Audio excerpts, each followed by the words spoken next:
For me personally, I think the plant medicine has really, really very intimately taught me how to express and understand emotion, like feeling the feels, to be able to name those emotions, which I was not able to do 2 years ago. In fact, I think I might have even told you in my interview, my family used to call me Tin Man, and not anymore. Not anymore. Welcome to The Awakened Leader, transformative stories with plant medicine by One Heart. In each episode, we'll speak face-to-face with successful heart-centered leaders and conscious creators. We'll go deep into how their lives have been transformed from their work with sacred, psychedelic plant medicines within our unique container. You'll hear stories from CEOs, change makers, and creatives about their experiences, and then learn how these moments have propelled them to elevate their life and the lives of those around them. Each guest has completed One Heart's 8-week Human Accelerator for Life Elevation. This container brings together 40 amazing heart-centered leaders for an epic 1-week transformative journey in Costa Rica, plus 7 weeks of virtual preparation and integration before and after. Our intention with this podcast is to plant a seed within your heart that we all are powerful, conscious creators, capable of manifesting our most aligned lives, filled with joy, fulfillment, and love. Our mission is to elevate the life, work, and community of heart-centered leaders by reminding them of our truth, that I am you, you are me, we are one. Palak Patel is a highly intelligent, vibrant, beautiful being and radiant ball of light. Oh, and she also happens to be a professional powerhouse. Having moved from India to the United States at age 12, she left her corporate career to follow her passion and graduate from the French Culinary Institute. She's a well-known classically trained chef, Atlantic restaurant owner, and 2-time Food Network champion. She won the Food Network's famed shows Chopped and beat Bobby Flay. Palak also was a guest judge on the Food Network, a finalist on Food Network Star Season 14. She's a TEDx speaker, a chef at the Institute of Culinary Education, and has been a partner to high-profile brands like BMW, Well & Good, Whole Foods, and HelloFresh. She's also working on her first book that will be published by HarperCollins in 2024 called Invited. You're invited to join us in this episode as Palak and I talk about why food, especially plants, can be powerful medicine, even if you believe there's no healing to do, how she overcame her greatest fears and finally took that giant leap of faith, what it's like to live your life with a mindset and heart set of being unstoppable, her daily rituals and routines that keep her connected to source, and so many other stories that may be in service to you. We hope that Palak's story strikes a chord in you and reminds you that you are capable of these powerful manifestations and transformations too. Now, please enjoy this special connection and conversation with Palak Patel. So good morning, good afternoon, good evening, brothers and sisters. We may be watching the sunrise or sunset. We share different perspectives, and yet they're all one. I am thrilled to be sharing the first podcast that I get to do as part of the One Heart crew. And in today's episode, I'm joined by Palak Patel. Palak was a part of Journeys 7 and 11, and we're excited to dive deeper together into her experience with One Heart as she shares stories of transformation since those journeys. Palak, thank you so much for being here with us. Oh, Barry, there's no other place in the world I'd rather be. Me too. Me too. Well, you're my first podcast interviewee. And so I can't wait to just make this ever so magical. I see such a beautiful smile on your face. Yeah, well, what's there not to smile about? Oh, I would wholeheartedly agree. So much gratitude for so many things if we choose to see it that way. So I wanted to begin. This is a fun fact. Are you ready for this? Yes. We actually met for the first time, well, on this timeline, almost 2 years to this day. I was interviewing you for your first journey, Journey 7. And so this is very special because here we are just 2 years later. And what I wanted to do, I remember on that interview, you were sharing with me a little backstory. You were sharing with me, growing up in India, how influential your grandmother was and mother was. Maybe you could just bring us back to kind of an earlier version of you, just to get an understanding of of your origin story. Yeah, the earlier version of me is a kid with pigtails, red ribbon in my hair, living in India with 15 of my family members, all in one, three-story house. Multi-generational living is what they call it now. For us, it was just living. And I remember just the women in my family being such an important kind of pillar for me, and my connection to food, my connection to just the feminine, watching them become just these very incredible role models in every aspect of life. So yeah, that's kind of my childhood. I didn't realize until much later that not everyone has 15 people that they eat lunch, dinner, and breakfast with, but I was very fortunate in that sense.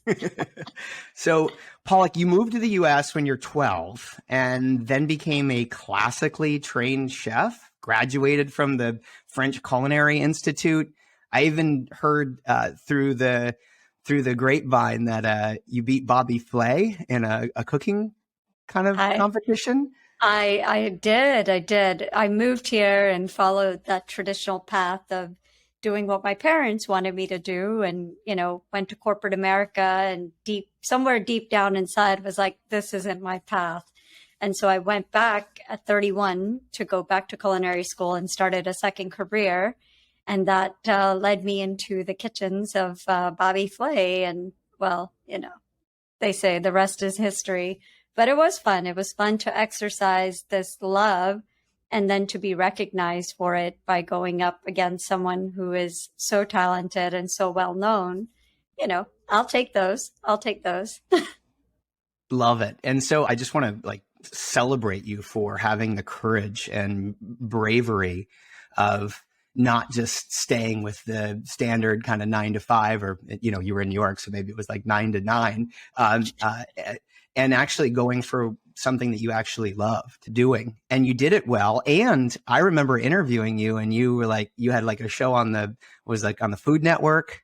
Yeah, I've done a lot of shows with the Food Network. It's been a nice expression of who I am, and then kind of the love that I have for food, and just having a platform to be able to share that with other people. And, it's nice to have someone that looks like me, has my story, to be able to share that unique perspective. And so, yeah, I've been very grateful for that relationship and that partnership. Beautiful. Well, we definitely share an absolute love of food. And you won my heart just by talking to you. And of course, after experiencing your cooking, wow, I can feel the love just completely manifested. So you have all of this going on in your life. What was it that had you leaning into a plant medicine journey with one heart? Oh, I think for me personally, it was time. I had explored sitting with grandmother probably in 2017, even booked a ticket to Peru. And then I got snowed in, and it just wasn't the time. And it wasn't until 2020 when pretty much my life kind of bottomed out. I had this restaurant project that went sideways. I got moved out of New York, and I kind of started to sit with what is my identity? And in came that call, and I couldn't say yes fast enough. And you were there to witness that, opening the door for me and bringing me into this world. And I'm forever grateful.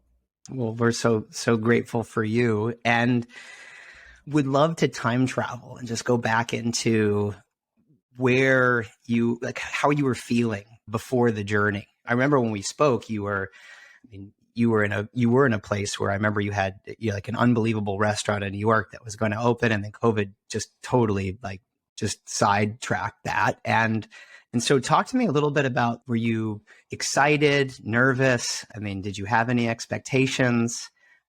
All of the above. I knew a fair bit about what the medicine is capable of, but for my own personal experience, I just had no expectations. I was just going in very nervously, but excited that I knew that whatever transformation, without my intervention, was going to be the best for me. And so, I, I'm very much that type of person that I just go in, I jump in first, ask questions later. So you wouldn't get those lengthy emails from me to sign up for that experience. I sign up and then go through the experience and then learn that way. I have no interest in learning practicalities of the magic of medicine through a blog or a video. I just was like, you know what? The best way to find out is go experience it. Yeah, experiential learning is the way. It's my way. It's It's my my way. way too. It's my way too. And so, what were your intentions going into the journey, and specifically, maybe even the first or second ceremony? Yeah, I think for the first ceremony, very clearly, my intention was love. I think it was personally and just professionally, like I had been struggling with that. I always felt like there was this barrier around experiencing it and really understanding what that word was. And very quickly, grandmother, really embodied that word to my DNA. And so, yeah, my first intention was love. And what was it like to experience grandmother's love? well, first, for me, a lot of the early, like within the first couple of hours, I experienced a lot of in vitro trauma, which, we kind of processed and then something very magical happened. I had this massive white light and I became pregnant in the journey. And, I think we've sat through enough experiences where sometimes it is a 1-to-1 ratio. Other times it's an alliteration of. So I don't know what it was, but I just could feel what that felt like. And I think the mothers will tell you, I'm not a mother yet, but mothers will tell you that that's the biggest expression of love, And so in the journey, I could like feel my belly this big. And I was like, that's what love feels like. And how has that allowed you post ceremony to embody that and share that? For me personally, I think the plant medicine has really, really very intimately taught me how to express and understand emotion. So when I say love, when I say shame, when I say fear, when I say guilt, I have experienced it. I just don't like now can say the word, but I have intimately felt it and experienced it and processed it. So for me, that is such a beautiful expression of what this medicine can do, because you can say love, you can say care, you can say all these beautiful emotions that, as humans we get to experience. But for me, like intimately seeing it up close as it relates to my life and how it relates to everything around me was just so magical.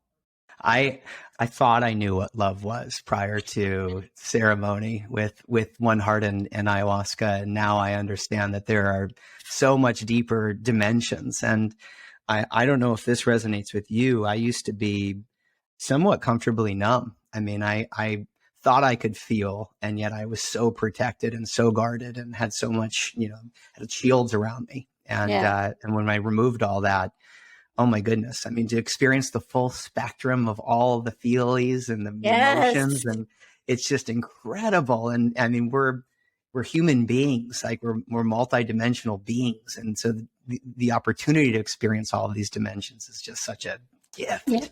Yeah. Talk to me about having felt that love.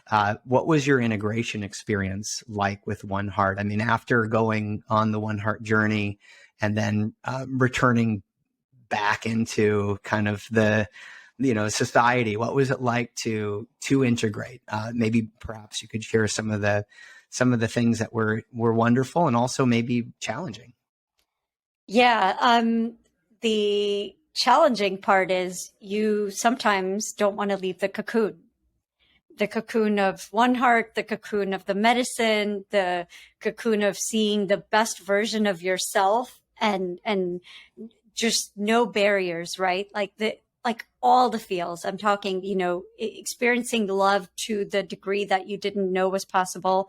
For me, the last journey was this massive expression of completeness. Like I didn't need anything. Like I felt complete, and the uttermost expression of completeness. So you don't want to leave that. It's like a nice cocoon. And then you have to get on a plane and you have to go do these earthly things. Have those difficult conversations, like get back and reintegrate into society. And I think for anyone, I don't care how experienced you are, that is one of the more difficult parts. And then comes the actual work, right? So you've had this magical experience, so what?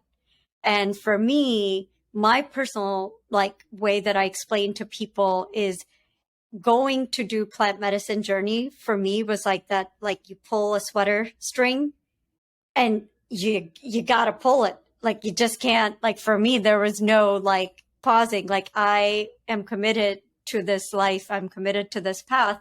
So for me, it was like, it just kept unraveling. It was like, great. Like, so now what more can I learn about myself? What more can I heal? What more can I do to be of service? So all these things were these sweater strings that ayahuasca started, that then I was able to bring back and in the smallest and largest ways, smallest as in the choices that you make of how you feel in the morning, to the larger things of how you relate to the world, your relationships, your families, your work. So for me, it's the big and the small, because impact happens in the spectrum of that. I hope everyone listening just really got tuned in, because that is just so good.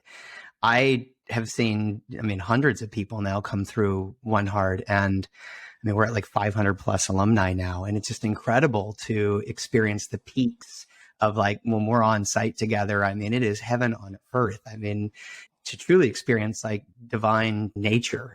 Just to celebrate life, as it's meant to be in many ways, and then to return and to find ways to inculcate and integrate and recalibrate is key, and to find that harmony through rituals and routines, and it is the moments in between, as you were alluding to. And so vulnerably, if we may, and we like to go deep at One Heart, as you know, maybe you could share some of the breakdowns and breakthroughs for you in specifically integration, because that's where the co-creation really begins. Well, the first one, obviously, I'm very much into, for those that are very scientifically inclined, there's a huge work in epigenetics when it comes to, when you're born and your environment.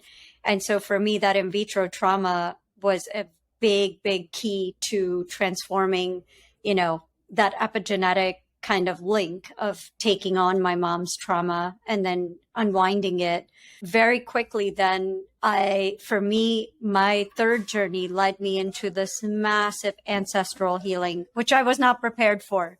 I had to be very honest with you. I'd never even thought about the linkage of what I'm experiencing and what I am doing here as a person until that third journey, where it was like massive. I could see all my ancestors lined up in the back of the palapa, and it was just bigger than life. And I would take them from their childhood self to all the way to the adult self and just say, you're free. Well, funny enough, the medicine is so incredibly intelligent that I was called back for J11. Sure enough, guess what happens in J11, Journey 1? We pick up right where we left off. And it was Marie that said to me, you didn't think that you would finish that in one session, did you? And it picked up right where it left off and very nicely tied the bow at the end of the third journey on J11 with the understanding that, wow, I now know why I'm here. I understand exactly why I'm here and my place. That is powerful. Like just to see that arc. That's not why I went, but it's funny because, you get what you need, not what you want. The gorgeous interplay and interconnectivity On these journeys, it's fascinating when one goes through ceremony 1, 2, and 3. You can see with greater totality why it was just so essential, if you will, to show up, and a beautiful connection between journeys and ceremony. Yes. I've personally found just such incredible collaboration, especially between plant medicines and other modalities too. It's all interconnected. It's all intertwined, and beautiful that you're part of the ancestry work. Yeah. I mean, even just having a presence to our ancestry is incredible. Right. Literally marveled at the modern wonder that is how many people got to fall in love, make love, and create these beautiful beings in order for us to appear. I know.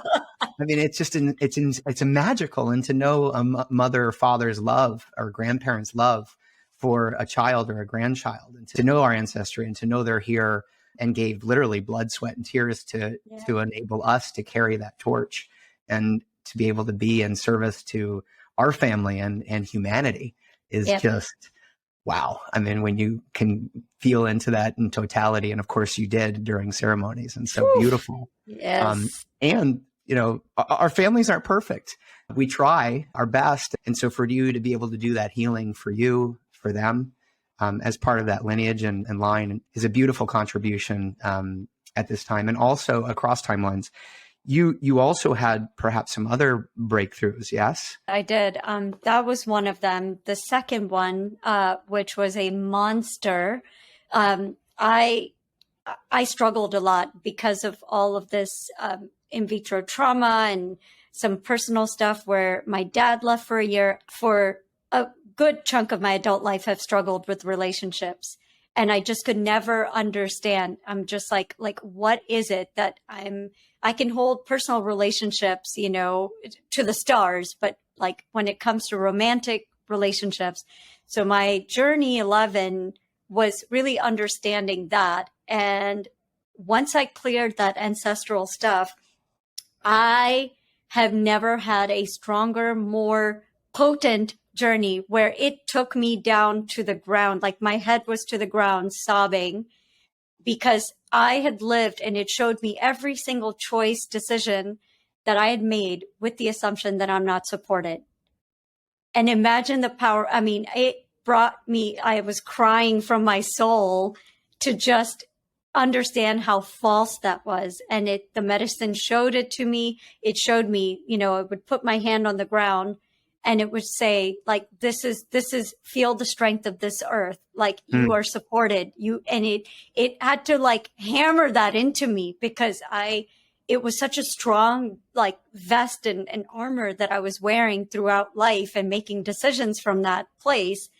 And it ripped it. It absolutely ripped it to the point where I was once just sitting outside, like on the ground, mouth open, just throwing stones, like, because I couldn't believe how much of a veil, it was like it ripped it. And it really, really reset a lot of things in life because all of a sudden that falsehood was taken away for the better. And I could see, I was shown all of the choices and decisions that were made from that false assumption. And that is the most powerful medicine I have ever been served in my life. Aho. Aho. And so it is. And so it is. And so it is. You now are supported. I'm certain you're supported by yourself and others. And a challenging follow-up. Are you allowing people today to truly support you?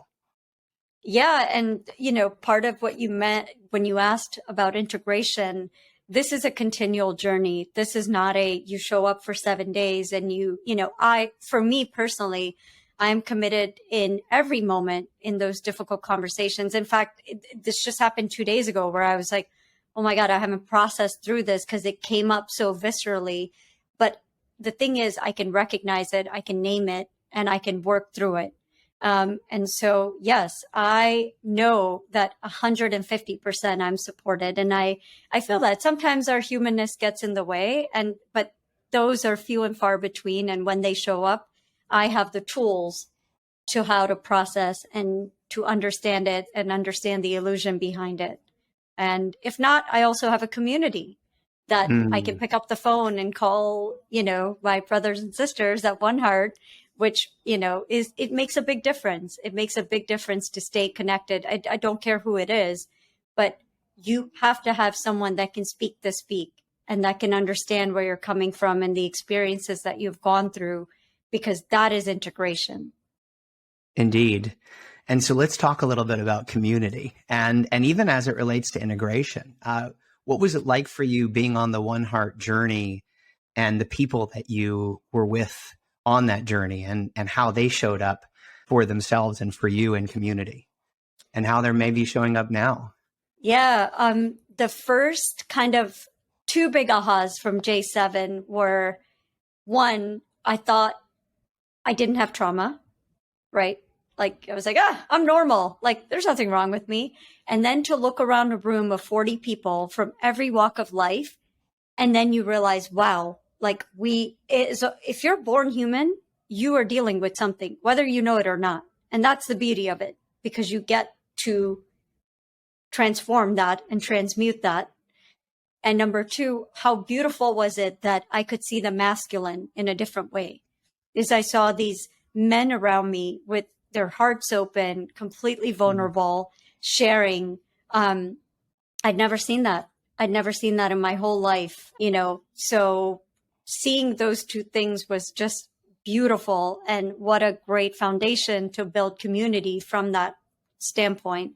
And yeah, I'm very close to a handful of people from both journeys that are just like, they're my daily calls. And I cannot imagine life without them.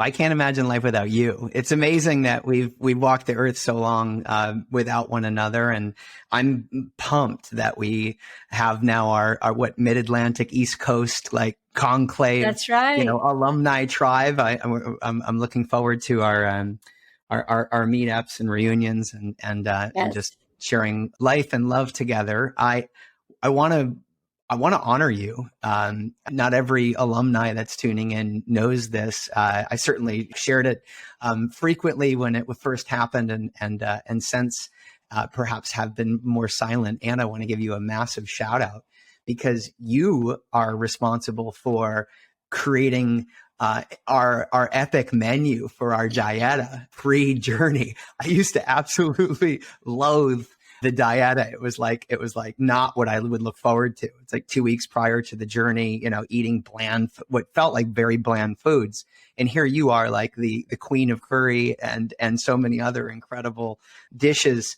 You infused with great love and care a beautiful series of dishes as part of our dieta now, where I actually look forward to it. It's like you can eat clean and with great intention prior to the journey and love what you're eating. And so I want to really thank you. And by the way, for those that are listening in that have not experienced a dieta prior to a plant medicine journey, it's an opportunity for you to consciously consume products that actually help you be less dense, less tense, more light, more permeable for what would be the ensuing inner space travel in the plant medicine ceremonies. And so it begins with intentional eating, conscious eating. It also, the dieta goes beyond even the body and includes the mind, where we purify some of the thoughts that we're having and recognize, any negativity and our energies, and how we're able to be intentional about that. For ourselves and also the company we keep. And so anyway, wanted to thank you very much for your contributions to the dieta, which so many other brothers and sisters that have come through now have experienced, and just how magical it is when we all contribute and co-create and co-elevate, right? It's like everybody that comes to a journey creates the journey, and also everyone has so many, in so many beautiful, loving ways, creates a better experience for the next journey and the next journey. And we do that too as part of our ancestry, if we see the totality, just like we were talking about the ceremonies all being interconnected. So much love to you on behalf of the whole tribe for your contributions there. It's my honor. Thank you. Mm. Let's talk about plants. Ooh, You have a yes. very, very loving relationship with plants. I mean, as part of your purpose and passion and the love at which you serve in many different ways. Can you talk to us a little bit about the magic of plants? Yes, I mean, what is there not to say about plants? It started with this whole idea of doing, plant-based journeys, so ayahuasca, but little did I realize that the power of plants is not just the psychedelic plants, so to speak, or the sacred plants, but the plants that we eat. And to that, I am so grateful because my work, with plants was given to me on my birthday. When I woke up, I walked to my whiteboard in my office and an entire cookbook, but not just any cookbook, this cookbook with emotions to food and plant based eating poured out of me. And it is, God is my witness, not my book. It is the book that I am being told to write. And I had heard about these beautiful gifts that, once the stuff is clear, stuff can pour in. And it happened. And I am forever grateful because my purpose is to help people discover that beautiful relationship with food Mm, and, through emotions. And if we can realign the emotion around, as you have done with, I dread the dieta, I look forward to the dieta. Those are very different emotions. And what I try to tell people is that it's not the food, it is the emotion behind the food that makes the food either very enjoyable or detrimental. And you are in charge of those emotions that you're putting in the food. And to me, working energetically, food is the lightest kind of energy to work with.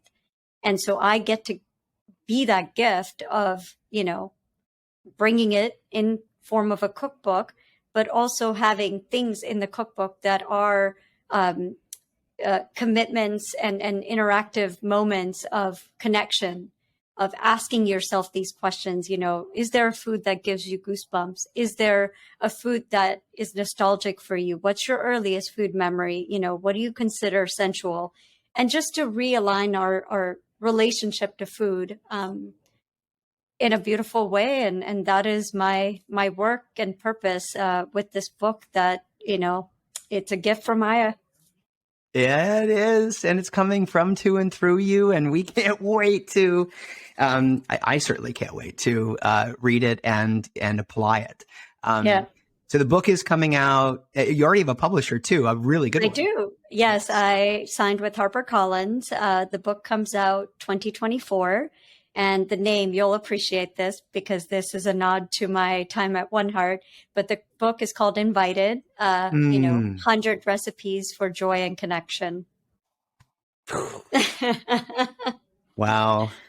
So I used to live to eat, and then I changed my diet to eat to live. And then a shaman shared with me that plants are like, I mean, he knew that I was a tech founder, and so he said, plants are codes, Barry. He said, Yeah.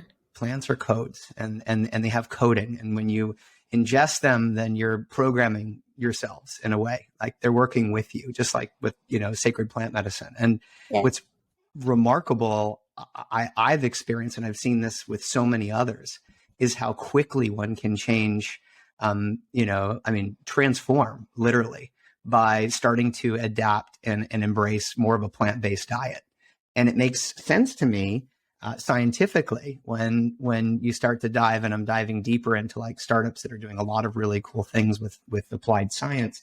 The majority of the pharmaceutical industry, like pills that actually sustain life, are all derived from plants, right? Yeah. It's like, I mean, yes, there's some artificial synthetics, but for the most part, everything we've learned from nature is what's sustaining our lives, or allowing us to stay alive longer when we're diseased or not well. Hmm. When we're well, if we have a really good relationship with plants and are conscious with our eating, it's incredible how the aliveness can manifest. And so it's just unbelievable how simple it is. I mean, perhaps not everyone's going to sit in and experience an ayahuasca journey, and yet everybody listening to this podcast right now has an opportunity to start to bring some plants into their lives. House plants obviously have proven to make people happier. It's like, so plants are positive, very positive people. So I'm thrilled that there are beautiful human beings like you that are inviting people to have those experiences, which are truly transformational. Yeah. Thank you. Thank you. So I wanna ask you, what is one experience with One Heart that shall forever be imprinted upon your heart? I'll give you an example that is not in Journey, but at a journey, but at the retreat. So I finished my third ceremony, J11, so over New Year's, where I talked about this monstrous, brought to my forehead, complete breakdown. And all of a sudden, I had the spirit go through me and I was like, God, we're unstoppable. Okay. So I have this imprinted. The next day we go to the waterfalls and I cannot swim. So let that be very clear. I cannot swim. It's something that I'm working towards, but I stood at this massive cliff next to Brandon. And I just had this overwhelming feeling of jumping. And I was like, there's no way. And I go up the first time and I was like, you're crazy. Go back. Then again, I was pushed back to the cliff and I looked down and I was like, at this point, the muscles in my leg are visibly shaking. And I tried, and Brandon's like, if you're going to go, you got to go. And I was like, I looked down at some of the compadres in the water and I say to them, hey, will you get me if I jump? They're like, yeah. Go back the third time. And I'm like, you know what? I'm like, God wants me to jump. I have to jump. And I jumped. And even people that can swim would not jump off that cliff. I don't know what possessed me to jump into the water. And I was fine. I swam like out to, the guys. And in that moment, I learned two things. I learned that there's this massive trust that I built with the people in the water. And I transcended past fear that was just, and I didn't think twice about it. It was like, it was what I was supposed to do. And that will forever stay with me because I'm not a cliff jumper.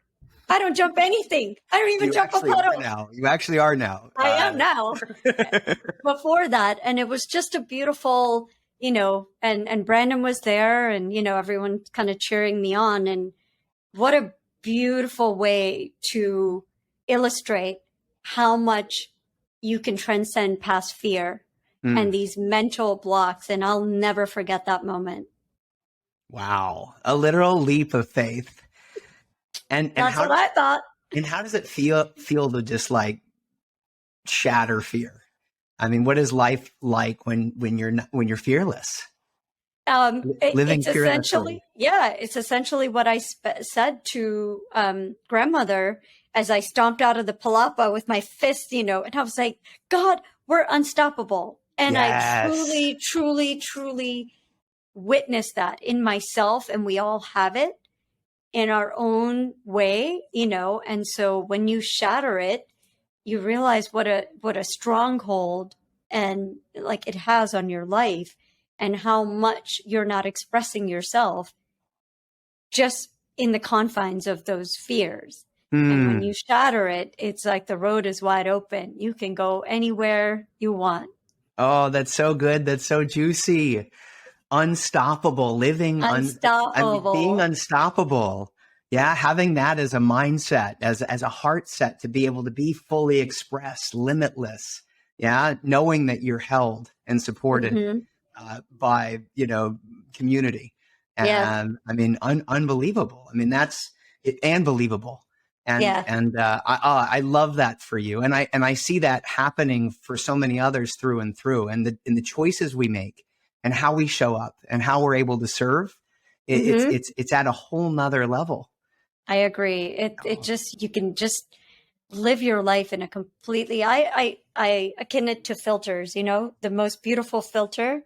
All of a sudden that filter is now in front of your eyes and you can see life for what it is. And it's even, and every, you know, aspect of life. I don't mean just the, hey, I'm great, I feel great, you know, even when things aren't exactly what they are, you can see the beauty in it. You can see the beauty in the struggle. You can see the beauty in the tears. You can see the beauty in every spectrum of emotion. And yeah, that's funny enough. I will have to go back to that little statement that you said, because that would be my life movie after ayahuasca. When you said unstoppable, we'll go back and play the tape, but unstoppable, being supported. That is my Mm, movie. mm. Aho. Oh, Well, I'm excited for you, and I'm excited for so many others that are embracing that, that way of being and choosing that. And I also want to come real quickly back to what you just said about seeing that things are messy. Yeah, sometimes you know, it's not all perhaps, you know, good in the hood, so to speak, and being able to look at that with love, look upon that with love. I mean, perspective is everything. In yeah. my ceremonies, I've seen, you know, I mean, humanity and, you know, perhaps some of the errors of our ways. And yet, if I can look upon, you know, with loving eyes, you know, and choose to see that as beautiful, I mean, what a wonderful orientation, if you will, and it allows me to be connected with everything, not just what I would judge as being good or bad. It's Yeah. like, oh, it's all part of the same. And so it's how we can, you know, show up and choose to be in service to it all that I think really matters the most. I agree, 150%. Paul, talk to me about what advice would you have for somebody who is feeling called to a one heart journey? What advice would you give them if you were talking to them right now? Um, Answer the call. Answer the Mm, call. You know, it is a commitment. Don't be mistaken.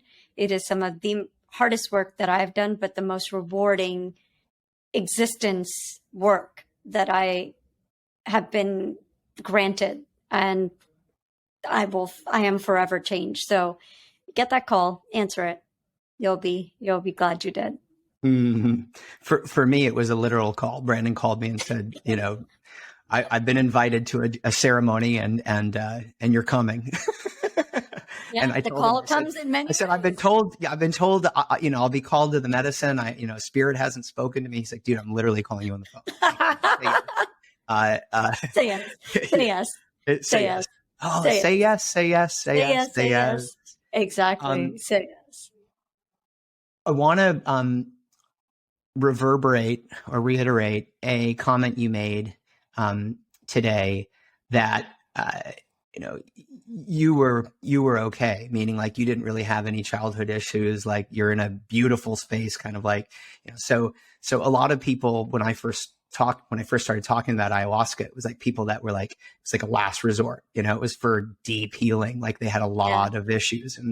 And yet I've witnessed and experienced that people that are quote unquote already well, you know, it brings them to whole nother levels of wellness and well-being. And so who who who in your mind and heart is the right fit for ayahuasca? And then also I would say one heart. Mm-hmm. I think anyone that is really you're seeking this, right? Because you have other ways to heal, or maybe not, and it's a personal choice, right? This is not the only way. This is a way. This happens to resonate with me, and if it resonates with someone listening, then yes, like, answer the call and walk that path. So yeah, I mean, for me, that it's a way. It's the most effective way that I found. And then to answer the one heart, I think for me, I feel so blessed that I came into such a caring, fostering, nurturing community. This medicine is not to be taken lightly. It is incredibly powerful. And, I really strongly encourage people, like, be careful who serves you the medicine. Be careful of the people that you surround yourself with. You are porous. You are porous, and that energy is transmuted and transferred to you. So be very, very careful. And so coming into an environment that is so loving, that is so nurturing, that holds your hand a month before and a month after, I think that is the testament to the level of care and support that you will have through this transformation. And it's not available everywhere. And for that reason, I come back. For that reason, I had my brother go, my best friend go, various friends, because I do think that that is the difference. Anyone can drink medicine. What you get out of the medicine comes from your environment and the people that you are with. Beautiful. I'm humbled right now, just in presence of so much love, tenderness, kindness, generosity that's been poured into, the creation of the medicine, the shamans that serve it, the medicine team, the angels that support the ceremonies, all of the love and intention that goes into the planning. Ceremonies are happening right now as we're speaking all over the world. Yeah. And all of the beautiful beings that have the courage to show up and trust and surrender and to allow themselves to let go so they can find their flow and grow and just, see that is, unseen, that now can be seen. And then know what that means, and to come back then into their, full awakened beings and be beacons of light and love in the world, for themselves and each other, and know we're all, so interconnected, and having opportunities to see with clarity,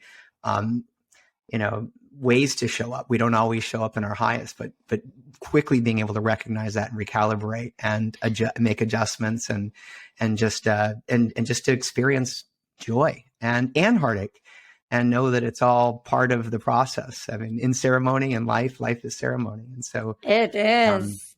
So grateful, so greatly for everybody, for being who they are. And we're all just shiny stars. What rituals, what routines allow you to bring that in magic, that infuse that energy, that frequency, that vibrational harmony into your day to day? I know I know you practice yoga. I know you're, nourishing your body with incredible plants and herbs and spices. And I mean, what are some of the things that ultimately allow you to be you? Because you're just such a vibrant, energetic being that just like, zing! I mean, you're just always just in this beautiful flow state. Yeah. I think one thing that the two ceremonies have taught me is my connection to source. I don't know where it was before, but I can tell you without a doubt that it is there. It is strong. That line of communication is wide open. And so for me, it's really amazing to be able to have that dialogue, to even be grateful, morning and night. So I wake up and I smile, even when I don't feel like it. That's a gracia, gift. To get up and just smile, because it releases endorphins and, dopamine in the brain. So just smile. I look out the window and I smile. Before going to bed, even the smallest of things, I will rattle off a list of, hey, I'm so grateful for that conversation, or I'm grateful for an easy day, or I'm grateful that I cried. Whatever it is, I will go through a laundry list before my eyes close. Fair bit of journaling. This idea of amplification with community has been really powerful for me. So, the One Heart community, and then the extended community that is this container. I feel like our powers amplify together, that we are able to solve things quicker. So just surrounding myself when I can with that community. We still, by the way, our little group still meets a year and almost 2 years later, every Tuesday. Wow. My J7 group and my own, because I was an elevation leader for J11, we still meet every month, 8 months later. So, haven't missed a call. But yeah, it is to keep that community strong, because it does make a difference.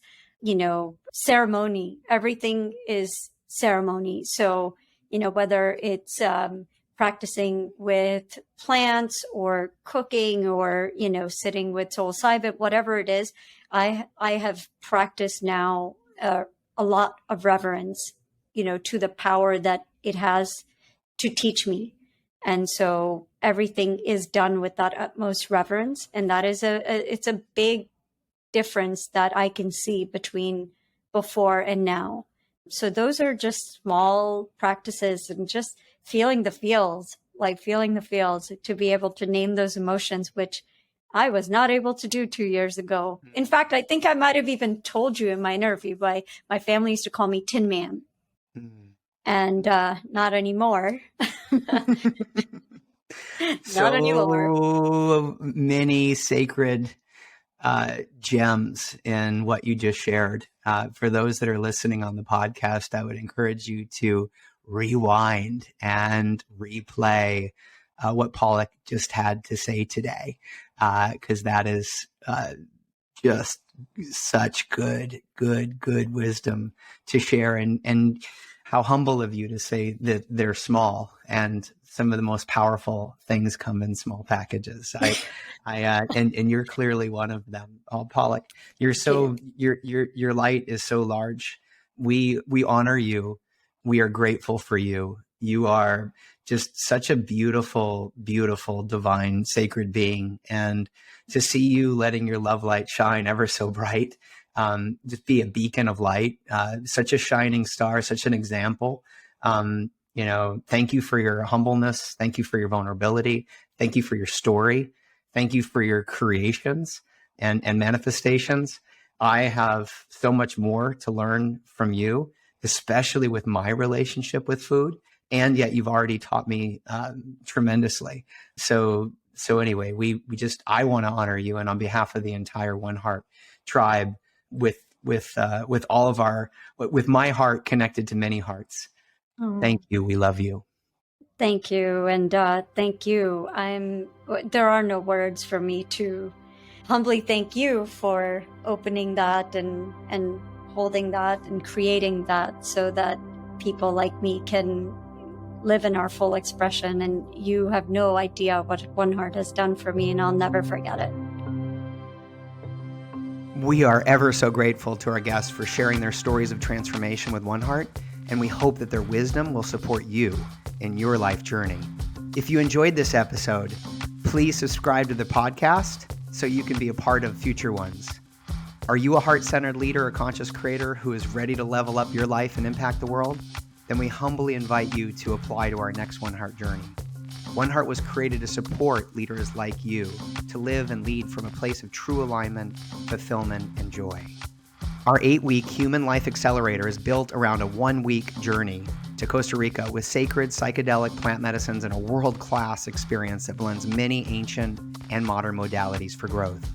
Before and after our One Heart journey, we support you with our curated preparation program and integration masterclasses. They are designed to help you land your breakthroughs in your day-to-day life for maximum transformation. Over 500 amazing leaders have joined One Heart on our journeys over the past 4 years. And if you'd like to apply to join our next journey, simply head over to oneheart.com. Remember, brothers and sisters, let your love light shine so bright. We are all stars. It's time we shine. Aho.